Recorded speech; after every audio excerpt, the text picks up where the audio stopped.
2025-এর এই নতুন করিতে বিচারক হিসেবে থাকতে পেরে খুবই আমি আনন্দিত এবং বলতে হবে বাচ্চারা একজনের চেয়ে আরেকজন অনেক ভালো করছে, মানে হাড্ডাহাড্ডি লড়াই যাকে বলে তা চলছে এবং নাচের ভিতরে তারা অনেক নতুনত্ব আনার চেষ্টা করেছে এবং বেশ কিছু নাচ ছিল যেগুলো একটু পুরনো আগের গান, যেগুলো আমরা অনেক দিন শুনিনি, সেগুলো শুনেও আসলে খুব ভালো লাগছে।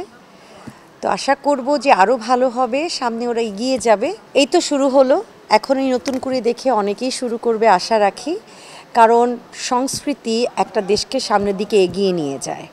আর এখনকার বাচ্চা কাচ্চারা আমরা সোশ্যাল মিডিয়া এত বেশি ইনভলভ হয়ে গেছি, সো আমার মনে হয় বাংলাদেশের জন্য, বাংলাদেশের পক্ষে এই শিশুদেরকে মনোনিবেশ করাতে হবে সংস্কৃতিতে, তাহলে আমাদের বাংলাদেশ আর উন্নতি ঘটবে, সংস্কৃতির উন্নতি ঘটবে। নতুন করে 2025-এ বিচারক হিসেবে থাকতে পারে আমি খুবই আনন্দিত এবং বিশেষ করে কৃতজ্ঞতা স্বীকার জানাই বাংলাদেশ টেলিভিশনকে, অনেক কৃতজ্ঞ এবং আমি শুভেচ্ছা জানাচ্ছি।